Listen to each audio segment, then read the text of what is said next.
Introduction to JavaScript and the map function. JavaScript is a high-level interpreted programming language designed for interactive web pages. The map function is a powerful JavaScript method for working with arrays. Understanding the JavaScript map function.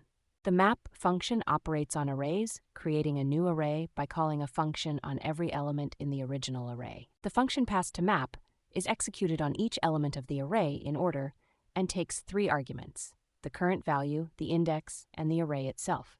The map function does not change the original array but returns a new one. Example, using map to create a new array of numbers squared using arrow functions with map. ES6 introduced arrow functions for a more concise syntax in defining functions.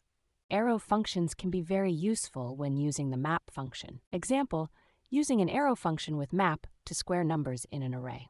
Common map function mistakes to avoid. Map returns a new array and does not modify the original array. Always store the result in a new variable. Always return a value from the function passed to map, or the new array will be filled with undefined values. If you want to perform an operation on each array element but don't need a new array, use the for-each method instead of map.